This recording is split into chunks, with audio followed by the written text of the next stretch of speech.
Assalamu alaikum aspirants.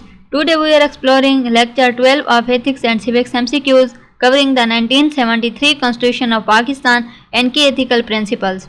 These questions are designed to strengthen your understanding and boost your scores in competitive exams like CSS, PMS and MPT, and take your time with each question, think critically and focus on learning the concepts behind them. Your effort today will bring results tomorrow. Lecture start करते हैं और हमारे पास first question है, which article of the 1973 constitution defines the qualification for members of the national assembly? Article 62, article 63, article 64 या article 65?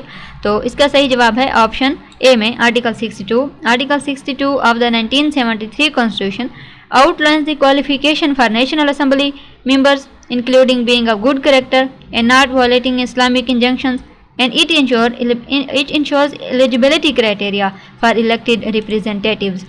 Next question है, who has the power to summon a joint session of parliament under the 1973 constitution? तो इसका सही जवाब है president of Pakistan. ठीक है, option B. Under the 1973 constitution the president has authority to summon a joint session of parliament, and this power is exercised to address significant national issues or legislative matters.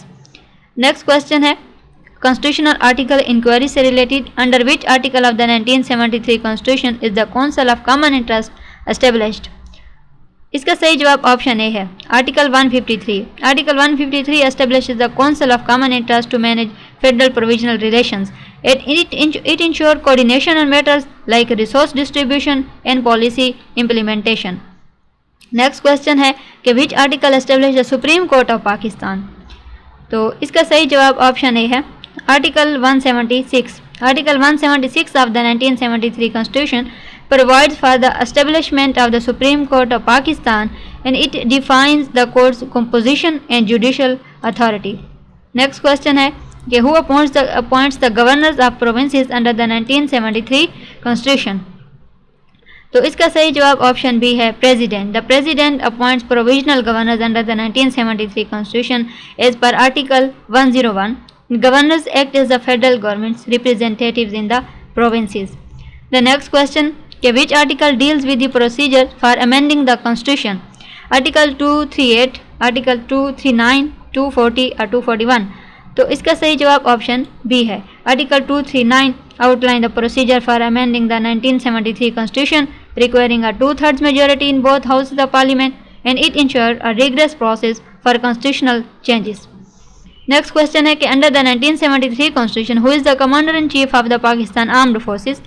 Prime minister, president, chief of army staff और chairman joint chief of staff? तो इसका सही जवाब option B है president. The president is the commander in chief of the Pakistan Armed Forces under Article 243, and this role symbolizes the civilian oversight of the military. Next question, which article ensures the right to freedom of speech and expression?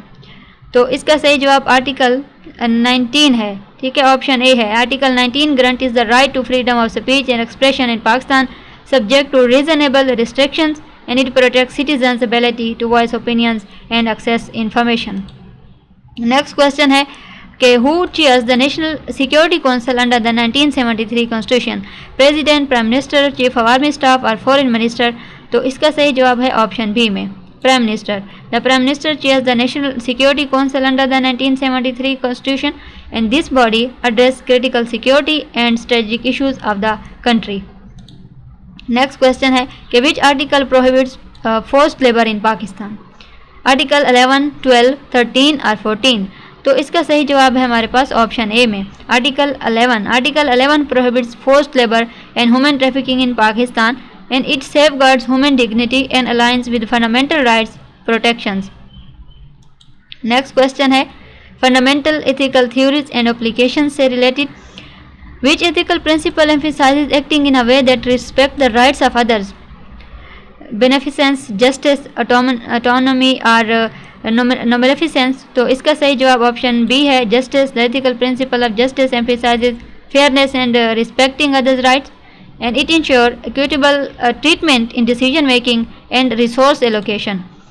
Next question है in ethics the principle of beneficence refers to avoiding harm, promoting good ensuring fairness or respecting individual choices. तो इसका सही जवाब option B है, promoting good. Beneficence in ethics focus on actions that promote the well-being of others. It involves actively contributing to positive outcomes for individuals or society. Next question, which ethical theory judges the morality of an action based on its outcomes? Deontological ethics, virtue ethics, consequentialism, divine command theory. तो इसका सही जवाब option C है, consequentialism judges an action morality based on its outcomes or consequences, and unlike deontological ethics, it prioritizes results over rules. Next question है कि ethical concept of veracity is primarily concerned with truth telling, fairness, loyalty or confidentiality. तो इसका सही जवाब option A में है, truth telling, option a truth telling. Veracity in ethics is a commitment to honesty and truthfulness. It ensures transparency and trust in interactions and decision making. The next question है, in the trolley problem the ethical dilemma primarily involves. तो इसका सही जवाब option B है, sacrificing one life versus many lives. The trolley problem presents a moral dilemma of choosing between saving one life or many lives, and it challenges utilitarian and deontological perspectives on sacrifice. Next question है, which ethical theory emphasizes adherence to rules or duties regardless of consequences? तो इसका सही जवाब option B है, deontological ethics. Deontological ethics emphasizes adherence to rules or duties regardless of outcomes, and it contrasts with consequentialism which focus on results. Next question है, the ethical principle of fidelity refers to keeping promises and maintaining loyalty, promoting equality, avoiding harm or maximizing happiness. तो इसका सही जवाब है हमारे पास option है, keeping promises and maintaining loyalty. Fidelity in ethics refers to honoring commitments and maintaining loyalty, and it is crucial in relationship and professional responsibilities. Next question है, in ethics the categorical imperative is associated with which philosopher? तो इसका सही जवाब option B है, Immanuel Kant. The categorical imperative, a principle of acting only on universalizable maxims, was developed by Immanuel Kant, and it is central to deontological ethics. Next question हमारे पास, the ethical principle of paternalism involves. तो इसका सही जवाब option A है, acting in someone's best interest without their consent. Paternalism involves making decisions for others' benefit without their consent, often raising ethical concerns about autonomy, and it is common in medical or governance context. So you have completed lecture 12, practicing essential civics and ethics questions that frequently appear in exams. Keep revising these regularly, and remember, understanding the principles is more important than memorizing. Stay consistent with your preparation, apply these concepts in practice, and you will see your confidence and performance improve. I will see you in the next lecture with more high quality MCQs to keep you ahead.